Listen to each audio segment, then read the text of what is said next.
আসসালামু আলাইকুম and welcome to my channel true eyes. ইরানের রাষ্ট্রপতি হেলিকপ্টার ক্র্যাশে মারা গেলেন। গত কয়েকদিনের সবচেয়ে আলোচিত বিষয়। এখনও এটা মিডিয়াতে ব্যাপকভাবে আলোচিত হচ্ছে। এটা একটি নিছক দুর্ঘটনা নাকি কোনো ষড়যন্ত্র, সেটা নিয়ে স্পেকুলেশন চলছে। এই বিষয়ে আমিও সেরকম কোনো গ্রহণযোগ্য কারণ খুঁজে পাচ্ছিলাম না যে কেন ইরানের রাষ্ট্রপতিকে মেরে ফেলা হবে। তবে এর পিছনে থাকা আসল সম্ভাব্য কারণ হয়তো উঠে এসেছে একটু অন্যভাবে। আব্দুর রফ বিন হালিমার একটি জিন ক্যাচিং ভিডিওতে একটি জিন স্বীকারোক্তি দেয়। ঘটনার পিছনে থাকা আসল রহস্য তার কথায় উঠে আসে। ওটা নিয়ে একটু পরেই আসছি। তার আগে কয়েকটি কথা বলে নিই। মুসলিম বিশ্বের অবস্থা এখন অত্যন্ত শোচনীয়। কোনটা ঠিক আর কোনটা ভুল বেশিরভাগই উপলব্ধি করতে সম্পূর্ণভাবে ব্যর্থ হচ্ছেন। তারা যাকে তাকে মুসলিম বিশ্বের নেতা হিসাবে অধিষ্ঠিত করছেন এবং প্রকৃত ইসলামের দল কোনটা সে সম্পর্কেও সম্পূর্ণভাবে বিভ্রান্তির মধ্যে থেকে যাচ্ছেন।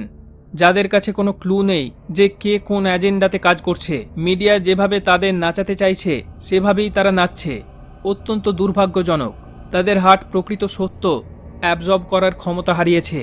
প্রকৃত সত্য হলো এখন মুসলিম বিশ্বের কোনো লিডার নেই, তা সে যে দলেরই হোক না কেন। যদি একজনও লিডার থাকতো সত্যিকারের, তাহলে ইমাম মাহদী আলাইসাল্লামের আসার প্রয়োজন পড়তো না। মাহদী শব্দের একটি অর্থই হলো যার জন্যে মানুষ অধীর আগ্রহে অপেক্ষা করবে, যার অপেক্ষা করা ছাড়া মানুষের কাছে কোনো উপায় থাকবে না যখন অত্যাচার, মিথ্যাচারিতা, অরাজকতা আকাশ ছোঁবে। কিন্তু বেশিরভাগ মানুষই এই সামান্য বিষয়টা উপলব্ধি করতে ব্যর্থ।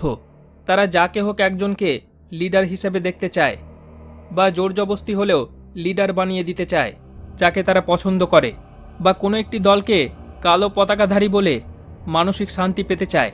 এই সমস্ত মুসলিমরাই সুফিয়ানিদেরকেও ফলো করবে, যারা ইমাম মাহদী আলাইসাল্লামের আবির্ভাবের পরেই তার বিরুদ্ধে যুদ্ধ করবে। বর্তমানে মুসলিম বিশ্বের কোনো লিডার নেই, এমনকি এরদোগানও মুসলিম বিশ্বের নেতা না। এই নেতা রাইসি পরিচিত ছিল বুচার অব তেহরান নামে। তেহরানের কসাই, যে সিরিয়াতে বহু মুসলিম নিধনের কাণ্ডারি ছিল। এই জন্যে সিরিয়াতে মুসলিমরা মিষ্টি বিলি করেছে। তার মৃত্যুর খবর প্রচার হওয়ার পরেই শুধু সিরিয়াতে না, গাজাতেও মিষ্টি বিলি করেছে মুসলিমরা। খুবই অদ্ভুত ব্যাপার, যে দলটিকে ফিলিস্তিনের মাসিহা বলা হচ্ছে সেই দলের মাথায় হাত রাখা একমাত্র দেশ ইরান। যারা তাদের স্পন্সর করে সেই ইরানের রাষ্ট্রপ্রধান মারা যাওয়ায় মিষ্টি বিলি হচ্ছে।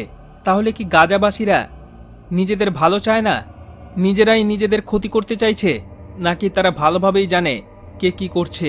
তাহলে গাজার মুসলিমরা যেটা জানে বাকি বিশ্বের মুসলিম, বিশেষ করে থার্ড ওয়ার্ল্ডের আবেগী মুসলিমরা কিছুই জানে না। গাজাবাসীরা প্রত্যক্ষভাবে ফেস করে, তারা জানে কে কি করছে, কাদের ভূমিকা কি। এই ভিডিওতে কিছুটা সে সম্পর্কে বলেছিলাম। মিডিয়ার নিউজ শুনে আবেগে লাফানো মুসলিমদের সংখ্যা এখন অনেক বেশি।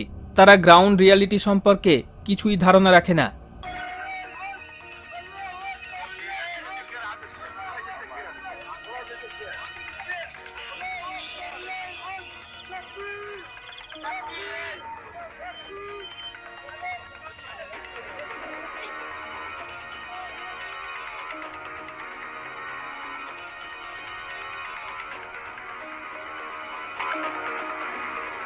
الحمد لله اليوم وصلنا وتأكد خبر مقتل الرئيس الإيراني طبعا، والأشخاص الموجودين المجرمين موجودين معه. طبعا كانت فرحة لكل أهل إدلب وكل المهجرين موجودين في إدلب، بسبب أنه الإيرانيين كانوا هن شريك في الدم السوري، شريك في قتل الأطفال، شريك في تهديم المنازل، شريك في تهجير هاي العائلات الموجودة ضمن هاي المنطقة. نحن اليوم كلياتنا مبسوطين في موت رئيس ايران، لانه زلمه احتل بيوتنا وخرب بيوتنا وقلع شجرنا وطلعنا من بيوتنا. يعني كلياتنا مبسوطين وكلياتنا لازم نوزع حلو، لانه هذا الزلمه مات، يعني خرب بيوتنا. ونشارك كل مسلم ونفرح نحن هنا وسط قطاع غزه. الله اكبر ولله الحمد.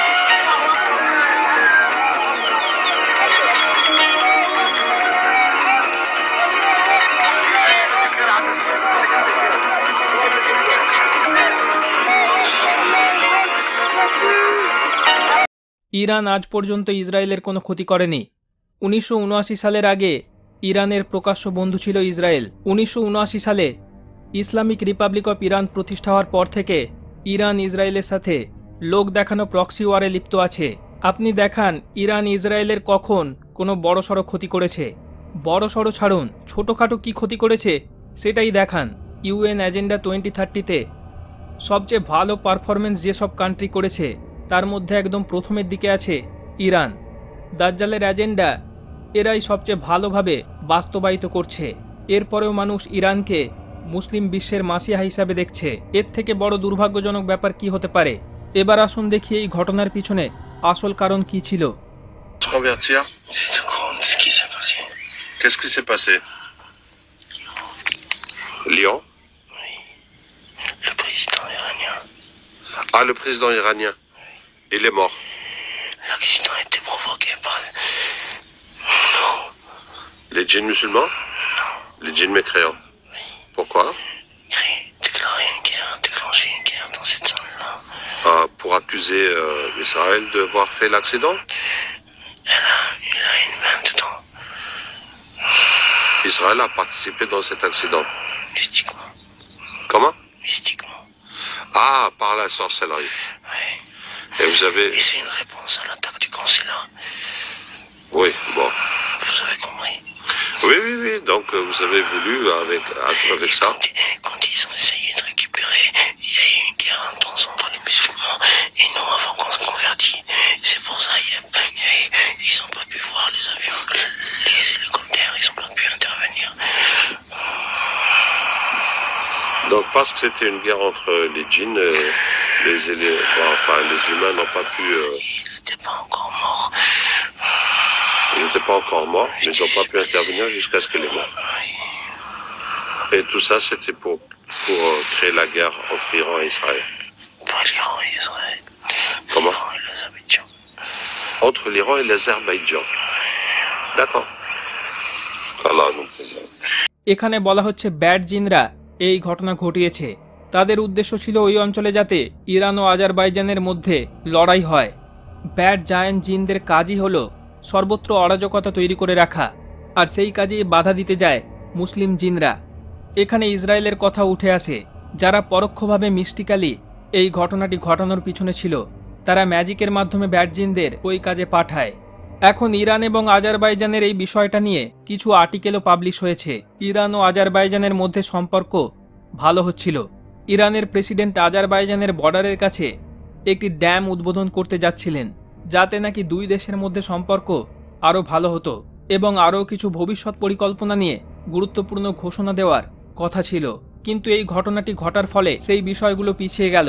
যদিও এই ঘটনার পরেও ইরান ও আজারবাইজান সম্পর্ক তিক্ত হয়নি, সম্পর্ক ভালো রাখার চেষ্টাই করা হচ্ছে। তারপরেও এখানে একটি সন্দেহ কাজ করছে।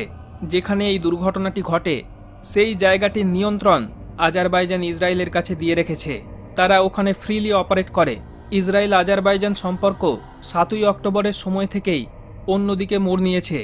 ইসরায়েল নানাভাবে আজারবাইজানকে হেল্প করছে, যুদ্ধেও তাদেরকে অস্ত্র সরবরাহ করছে। ইসরায়েল আজারবাইজানকে অস্ত্র দিয়েও সাহায্য করছে। ইসরায়েলের প্রায় 50% তেল আজারবাইজান থেকে আসে। এখন ইরানের পক্ষ থেকে এরকম বলা হচ্ছে, যদি এই ঘটনার পিছনে আজারবাইজানের কোনোভাবে হাত থেকে থাকে এবং সেটা যদি ধরা পড়ে, তাহলে তাদের রিলেশনের ইকুয়েশন সম্পূর্ণভাবে পরিবর্তন হয়ে যাবে। বন্ধুত্ব শত্রুতায় রূপান্তরিত হবে।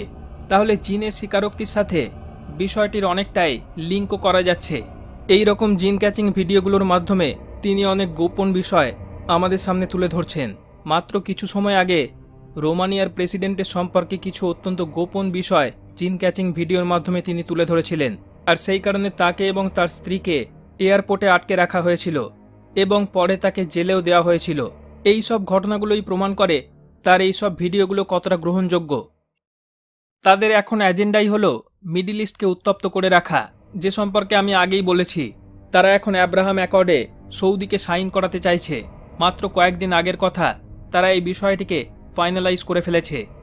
সৌদি আরবের এই শান্তি চুক্তিতে এখন সাইন করা শুধু সময়ের অপেক্ষা মাত্র। আমি বলেছিলাম পক্ষ এবং বিপক্ষ সবাই একই এজেন্ডাতে কাজ করে। বড় সমস্ত বিষয়গুলোতে তারা সবাই ঐক্যমত্য বজায় রাখে, আর ছোটোখাটো নেগলিজিবল বিষয়ে তারা একে অপরের সাথে লড়াই করার নাটক করে। তারা মানুষকে বিভ্রান্ত করার জন্য এটা করে।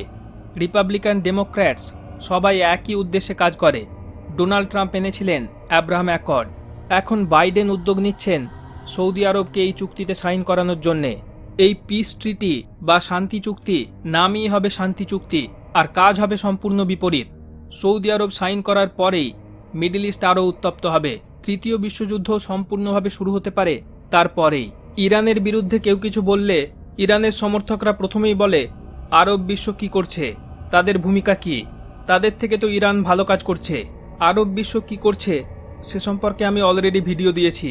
তারা কোনো ভূমিকা পালন করে না বলে আমাকে বলতে হবে যে ইরান ভূমিকা পালন করছে? এটা কিরকম যুক্তি? ইরান, আরব বিশ্ব কেউই কোনো ভূমিকা পালন করছে না, এটাই রিয়ালিটি।